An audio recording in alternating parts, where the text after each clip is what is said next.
അപ്പോൾ നമ്മൾ ഈ സഭകൾ തമ്മിലുള്ള ഐക്യത്തെക്കുറിച്ച് ഒക്കെ പറയുമ്പോൾ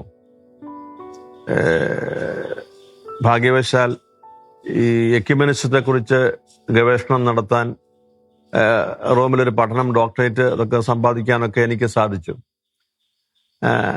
പുസ്തകങ്ങളിലെ കുറച്ച് കാര്യങ്ങൾ വായിച്ചു എന്നതിനേക്കാൾ അത് പ്രധാനപ്പെട്ടതാണ്. What has happened in the past and what should be the future, അതൊക്കെ പുസ്തകത്തിലെ പ്രധാനപ്പെട്ട സൂചനകളാണ്. പക്ഷേ ഇത് ജീവിച്ച അനേകം പേരോട് ഒരു വ്യക്തിബന്ധം സ്ഥാപിക്കാൻ, പല സഭകളിലുള്ളവരോട് സ്ഥാപിക്കാൻ റോമിലെ എൻ്റെ പഠനകാലത്തും പിന്നീട് സാധിച്ചിട്ടുണ്ട്. ഞാൻ മനസ്സിലാക്കിയ ഒരു കാര്യം, ഞാൻ അവരെ മനസ്സിലാക്കിയത് വളരെ പരിമിതമായിട്ടാണല്ലോ എന്നോർത്തിട്ടുണ്ട്. തിരക്ക് പിടിച്ച ഒരു ട്രെയിൻ യാത്രയിൽ റോമിലെ ഞങ്ങളുടെ ഒരു സഭയിലെ ഒരു വൈദികന്റെ കൂടെ ഞാൻ യാത്ര ചെയ്യും. ഇത് രാവിലെ ഒരു 6:30 മണിയാണ്. തിരിച്ച് റോമിലേക്ക് വരികയാണ്. എനിക്ക് അന്ന് ഒരു പരീക്ഷ കൊടുക്കാനുണ്ട്. തലേദിവസം ഞങ്ങൾ അവിടെ ഒരിടത്ത് ഒരു പള്ളിയിൽ പോയി താമസിച്ചിട്ട് വരികയാണ്. എൻ്റെ കൂടെയുള്ള ഈ വൈദികൻ വലിയ ഉന്നത വിദ്യാഭ്യാസമുള്ള ഒരു വൈദികനാണ്. അപ്പോൾ ഈ ട്രെയിനിലെ ചെറുപ്പക്കാരും ആളുകളൊക്കെ അടങ്ങിയ ധാരാളം പേര് അവിടെ യാത്രയാണ്. യാത്ര തുടങ്ങി കുറച്ച് കഴിഞ്ഞപ്പോൾ ഞങ്ങൾക്ക് സീറ്റൊക്കെ കിട്ടിയിട്ടുണ്ട്, ഞങ്ങൾ ബുക്ക് ചെയ്തിരുന്നതുകൊണ്ട്. അച്ഛൻ പറഞ്ഞു, അച്ഛക്കെ നമുക്കൊന്ന് പ്രാർത്ഥിക്കാം. അപ്പം ഞാൻ സത്യം പറഞ്ഞാൽ ഞാൻ അച്ഛനോട് പറഞ്ഞു, ഈ ആൾക്കൂട്ടത്തിൽ പ്രാർത്ഥിച്ച് ഒരു സീനാക്കണം, നമുക്ക് പ്രാർത്ഥിക്കാം. അച്ഛൻ ശീമോ നമസ്കാരം മലയാളം ഞങ്ങളുടെ സഭയിലെ വൈദികർ ഉപയോഗിക്കേണ്ട പ്രാർത്ഥന എടുത്തിട്ട് അച്ഛൻ പ്രാർത്ഥിക്കാമെന്ന് പറഞ്ഞ് പ്രാർത്ഥിച്ചു. ഞാൻ അത്ര വലിയ ആവേശത്തോടെയൊന്നും അല്ല തുടങ്ങിയത്, കൂട്ടത്തിൽ ചേർന്നതെന്നുള്ളത് സത്യം ഞാൻ മറച്ചു വയ്ക്കുന്നില്ല. ഞാനിപ്പം റൈജുവിനോടോ എന്നെ കേൾക്കുന്നവരോട് ഇത് പങ്കുവെച്ചത്,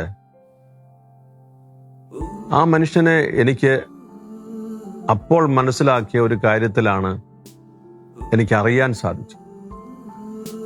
അദ്ദേഹത്തിന് മറ്റൊന്നും തടസ്സമല്ല. അദ്ദേഹം കുരിശ് വരച്ചു, ഉറക്കെ പ്രാർത്ഥിച്ചു. അത് അദ്ദേഹത്തിന് എന്തെങ്കിലും ഒരു രോഗമുള്ളതിൻ്റെ ലക്ഷണമൊന്നുമല്ല. പ്രാർത്ഥിക്കാം. അപ്പൊ ഞാൻ ആ നിമിഷം വരെ അദ്ദേഹത്തെ തിരിച്ചറിഞ്ഞിരുന്നതിൽ നിന്ന് അല്പം കൂടി ആഴപ്പെട്ട് മനസ്സിലാക്കുന്നതിന് സാധിച്ചിട്ടുണ്ട്. നമ്മൾ ഒരു വീട്ടിൽ ചെല്ലുന്നു, നമ്മളൊരാളെ കാണാൻ വരുന്നു. അപ്പോൾ പിതാവെ നമുക്കൊന്ന് പ്രാർത്ഥിച്ചിട്ട് പിരിഞ്ഞാലോ? ജീവിതത്തിലെ പുതിയൊരു അനുഭവമായിരുന്നു പലപ്പോഴും. നമ്മൾ സാധാരണ നമ്മുടെ ഒരു കാത്തലിക് അപ്രോച്ചിൽ പ്രാർത്ഥിച്ചോളാം എന്ന്, പ്രാർത്ഥിക്കണേ പ്രാർത്ഥിച്ചോളാം, നമ്മൾ പിരിയുകയാണ്. ഇത് ഒന്ന് പ്രാർത്ഥിച്ചിട്ട് പോകാം. പ്രാർത്ഥിച്ചിട്ട് അങ്ങനെ ഞാൻ പരിചയപ്പെട്ടത് മർത്തോമാ സഭയിലെ കുടുംബങ്ങളെയും അച്ഛന്മാരെയും തിരുമേനിമാരെയുമാണ്. ഒന്ന് അതിലൊരു അതിശയോക്തിയും കാണണ്ട. എന്നെ കാണാൻ വരുന്ന ഒരു തിരുമേനി പോകുന്നതിന് മുമ്പ് ഓഫീസിലിരുന്ന് തന്നെ പറയും, നമുക്കൊന്ന് പ്രാർത്ഥിച്ച് പിരിയാം പിതാവേ. അത് ചെറിയൊരു കാര്യമല്ല, പ്രാർത്ഥിച്ചിട്ടാണ് പോവുക. അത് ഈ മർത്തോമാ സഭയിൽ നിന്ന് ഞാൻ കണ്ട ഒരു കാര്യമാണ്. നമ്മൾ ദശാംശം കൊടുക്കുന്നു, കാണിക്കയിടുന്നു, സ്തോത്രകാഴ്ച ഇടുന്നു. ഇത് കൊണ്ടുവന്ന് എല്ലാവരും കാണുകെ മേശപ്പുറത്ത് വെച്ച് അതിന്മേൽ പ്രാർത്ഥിച്ച് അത് സ്വീകരിച്ച് കുർബാനയുടെ ഒരുക്കത്തിന്റെ ഭാഗമായിട്ടെന്നതുപോലെ സ്വീകരിക്കുന്ന ഒരു കാഴ്ച ഈ CSI പള്ളിയിലും മറ്റ് പ്രോട്ടസ്റ്റന്റ് സഭകളുടെ പള്ളികളിലൊക്കെ ഞാൻ കണ്ടിട്ടുണ്ട്. അങ്ങനെയാണ് ഞാൻ ഇതിനെ കാണുന്നത്.